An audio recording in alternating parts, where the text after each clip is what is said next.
इतिहास के पन्नों की पुरानी यादें प्रधान संपादक सनत कुमार जैन की कलम से। 1962 में चीन के साथ भारत का युद्ध शुरू होने के कारण भारत की आर्थिक स्थिति काफी खराब थी। सरकार के पास विदेशी मुद्रा का भंडार नहीं था। युद्ध के लिए सैन्य सामग्री और डीजल पेट्रोल खरीदने के लिए सरकार को विदेशी मुद्रा या सोने की जरूरत थी। इसको देखते हुए तत्कालीन सरकार ने भारत में स्वर्ण नियंत्रण अधिनियम लागू किया। 1962 के इस अधिनियम के अंतर्गत सोने को छड़ों के रूप में, सिल्ली के रूप में और ठोस रूप में रखने पर प्रतिबंध लगाया गया था। सोने का जो वायदा कारोबार होता था, सरकार ने उसे पूरी तरह से प्रतिबंधित कर दिया था। 1963 में 14 कैरेट से ज्यादा के आभूषण बनाने पर रोक लगा दी गई थी। भारत में स्त्री धन के रूप में सोने के आभूषण को रखे जाने की परंपरा थी। सरकार ने स्त्री धन के रूप में जो जेवरात महिलाओं के पास थे, उन्हें रखने की छूट दी गई। सोने के आभूषण बनाने वाले ज्वेलर्स को अधिकतम 2 किलो सोने का स्टॉक रखने की अनुमति दी गई थी। ये अनुमति भी ज्वेलर्स के यहाँ जो सुनार काम करते थे उसके आधार पर ही होती थी।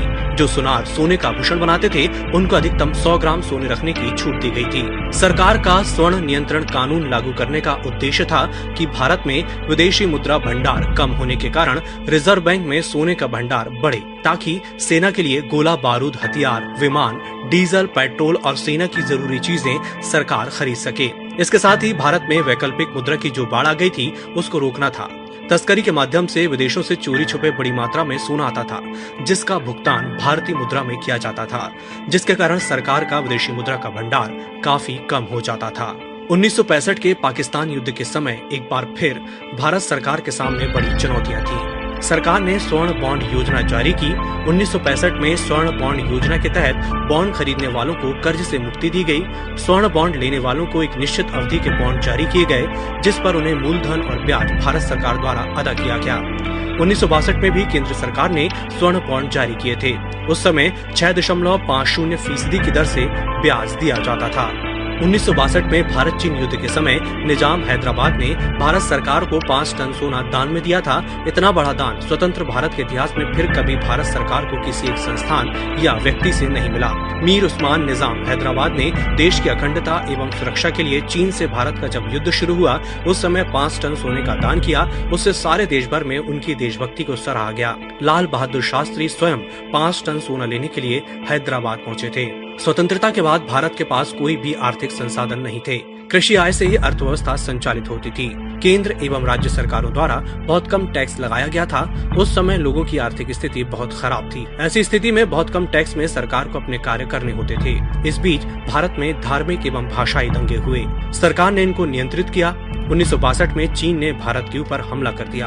भारत को इसका मुकाबला करना पड़ा। इसके बाद 1965 में पाकिस्तान ने भारत में हमला किया। भारत ने अपने सीमित संसाधनों और कमजोर आर्थिक स्थिति के बाद भी जिस तरह से समस्याओं का समाधान किया, वह केंद्र सरकार के लिए सबसे बड़ी चुनौती थी।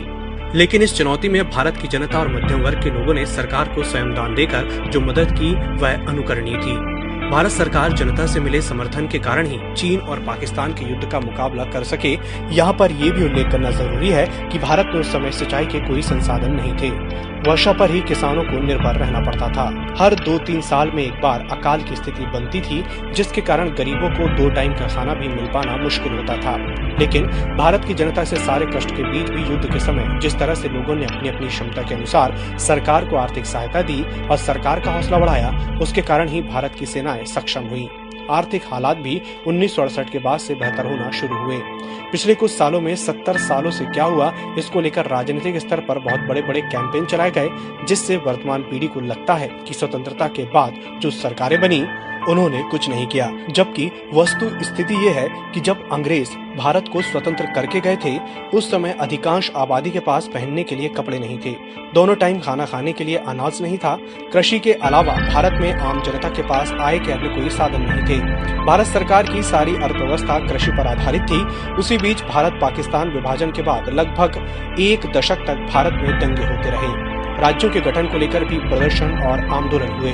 1962 और 65 का अनचाहा युद्ध भारत को लड़ना पड़ा, लेकिन इस बीच भारत का संविधान बना। 1952 में पहली बार लोकतांत्रिक ढंग से आम चुनाव संपन्न हुए। 1956 में भारतीय जीवन बीमा निगम की स्थापना हुई। 93 में परमाणु रिएक्टर अप्सरा की स्थापना की गई। 1957 का दूसरा आम चुनाव संपन्न हुआ। वैश्विक स्तर पर भारत की आर्थिक व्यवस्था और माप तौल को लेकर परिवर्तन किए गए। नए राज्यों का गठन हुआ। 1963 में भांगड़ा नागल बांध बनकर तैयार हो चुका था। 1963 में ही भारत ने रॉकेट का प्रक्षेपण कर दिया। इसके अलावा भी तत्कालीन प्रधानमंत्री जवाहरलाल नेहरू ने भारत में औद्योगिक गतिविधियों को शुरू करने के लिए सार्वजनिक उपक्रम शुरू किए। विदेशों से भारत के संबंधों को लेकर एक नई इबारत लिखी। सारी दुनिया में यह संदेश था कि भारत आदिवासियों, सपेरों और गरीबों का देश है।